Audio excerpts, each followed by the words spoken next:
आपका हमारे चैनल धार्मिक ज्ञान में स्वागत है। हमारे नए वीडियो देखने के लिए सब्सक्राइब बटन और बेल आइकॉन पर क्लिक करें। आज की मेरी वीडियो का विषय है श्री राम जी के पुत्र लव और यमराज के बीच भीषण युद्ध क्यों हुआ। एक बार भगवान श्री राम अपनी सभा में बैठे थे कि एक सेवक ने आकर कहा, हे महाराज, आपका वृद्ध मंत्री सुमंत्र स्वर्गगामी हो गया। उसकी पत्नियां सती होने हेतु आपकी आज्ञा मांगती हैं। यह समाचार सुनकर श्री राम जी एक रथ पर आरूढ़ होकर सुमंत्र के घर गए। वहां पहुंचकर उन्होंने सुमंत्र की जन्म कुंडली मंगाई और उसे पंडितों को दिखलाया। उससे यह ज्ञात हुआ कि 9,999 वर्ष सुमंत्र की कुल आयु थी। उसमें सब तो व्यतीत हो गए, अब केवल 9 दिन शेष रह गए हैं। तब श्री राम ने गुरु वशिष्ठ को बुलाकर उनसे कहा कि हे गुरु, त्रेता युग में 10,000 वर्ष मनुष्य की आयु मानी गई है। इस नियम से यमराज ने मेरे राज्य में मेरा अपमान किया है। जो इस नियम की अवहेलना की है, ज्ञात होता है कि वह मेरे द्वारा दंडित होगा, क्योंकि मेरे इस मंत्री की आयु में अभी 9 दिन शेष हैं। फिर यमराज ने क्यों इन्हें अपने यहाँ मंगा लिया है। अतः अब मैं यम को बांधकर यहाँ ले आता हूँ और सुमंत्र को जीवित करता हूँ। वशिष्ठ जी से ऐसा कहकर श्री रामचंद्र जी गरुड़ पर सवार होकर और धनुष टंकार करते हुए यमराज की शयनमिनीपुरी की ओर चल दिए। मार्ग में देखा तो यम के दूत सुमंत्र को बांधे लिए जा रहे थे। दृष्टि पड़ते ही श्री राम ने दूतों को मारकर सुमंत्र को छुड़ा लिया। इस पर यम दूतों ने विनय पूर्वक कहा कि हमने आपका क्या अपराध किया था जिसके कारण आपने हमारा यह अधिकार छीन लिया है। श्री राम ने कहा कि अभी इसके जीवन के 9 दिन शेष हैं, फिर तुम लोग इसे कैसे बांध कर ले जा रहे हो। जब इसके दिन पूरे हो जाएं, तब सानंद इसे ले जाना। श्री राम की बात सुनकर यमदूत बोले, राघव, इसके जन्म की कथा अपूर्ण है। जब यह जन्म लेने लगा था तब सर्वप्रथम इसके दोनों हाथ और मस्तक बाहर निकल आए थे। तदंतर 10वें दिन इसके और अंग निकले थे। श्रेष्ठ मंत्रों से पंडितों ने इसकी रक्षा कर ली थी। इसी से इसका नाम सुमंत्र पड़ा था। तब जिस दिन इसके हाथ तथा मस्तक बाहर आया था, उसी दिन से आज तक इसकी आयु समाप्त हो गई। आप जो इसके 9 दिन बतलाते हैं, यह संदिग्ध हैं। अतएव हे राम, इसमें हमारा कोई दोष नहीं है। आपने व्यर्थ ही हमें मारा है। तब उनकी इस बात को सुनकर श्री राम ने कहा, हे यम के दूतों, जिस दिन माता के गर्भ से इसका जन्म हुआ है, वही दिन इसके जन्म का दिन है। उसी दिन को इसके माता पिता तथा ज्योतिषियों ने इसका जन्मदिन अंकित किया है। अतएव वास्तव में अभी इसके 9 दिन शेष हैं। तुम लोग जाओ और आज के 10वें दिन इसे ले जाना। उस दिन मैं अवरोध नहीं करूंगा। श्री राम जी की बात को सुनकर दूत वहीं से लौट गए। श्री राम सुमंत्र के घर आए। वहां उन्होंने सब लोगों को सुमंत्र के साथ प्रसन्न देखा। सुमंत्र ने श्री राम को देखकर प्रणाम किया और उनकी पूजा की। इसके बाद भगवान राम अपने भवन को गए। सुमंत्र ने अपने जीवन के 9 दिन शेष जानकर पर्याप्त पुण्य दान किया। यम के दूत अपनी पगड़ी फेंक कर यम से बोले, हे यमराज, तुम कैसे अपने अधिकार की रक्षा करते हो। अपने अनुचरों की यह दुर्दशा देखकर क्या तुम्हें लज्जा नहीं आती। मार्ग में राम ने हमसे सुमंत्र को छुड़ा लिया और कहा कि अभी इसके जीवन के 9 दिन शेष हैं। जब उसके वह 9 दिन पूरे हो जाएंगे तभी राम उसे आने देंगे। अब हम लोग जल में डूबकर अपने प्राण विसर्जन कर देंगे।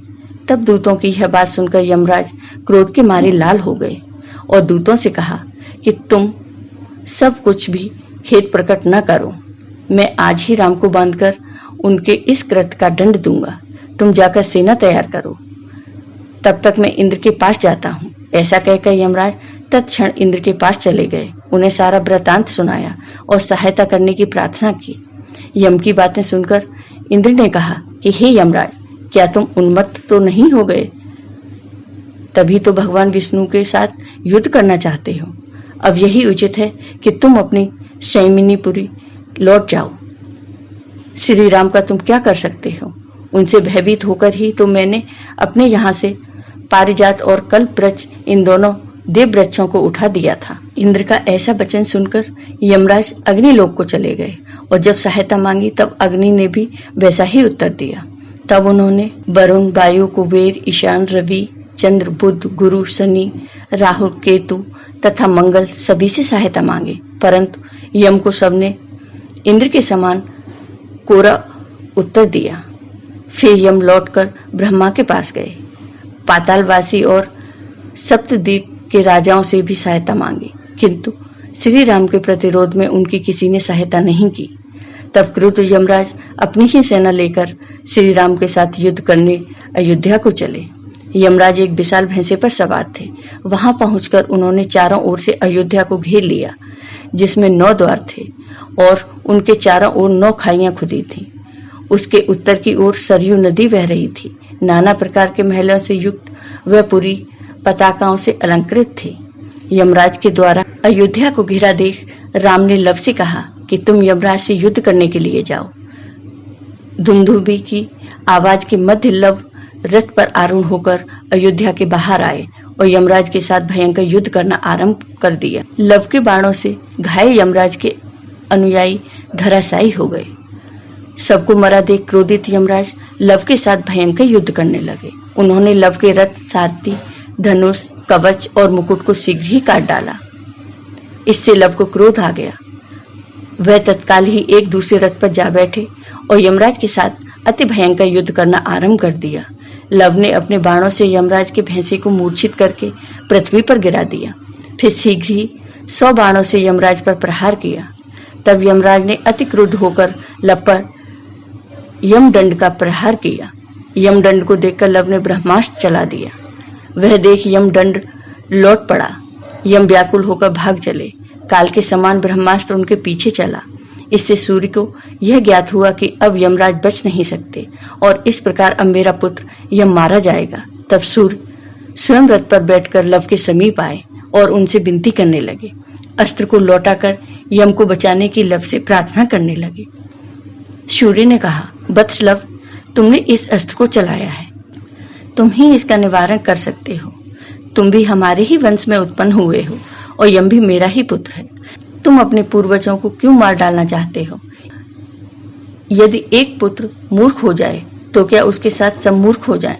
संग्राम से पलायन किए हुए शत्रु को वीरगण रक्षा ही करते हैं। इस प्रकार जब सूर्य ने बहुत प्रार्थना की तब लव ने ब्रह्मास्त्र का संवरण कर लिया। लव को आगे किए हुए यमराज के साथ सूर्य श्री राम जी की दर्शन के लिए प्रसन्नता पूर्वक अयोध्या नगरी में आए। यह देख देवताओं ने हर्ष से अपने वादन बजाए, लव पर फूलों की वर्षा की। लव ने जाकर श्री राम जी को सादर प्रणाम किया। आपको ये वीडियो पसंद आया हो तो कमेंट बॉक्स में कमेंट करके जरूर बताइए। साथ ही मेरे वीडियो को ज़्यादा से ज़्यादा शेयर करिए। धन्यवाद।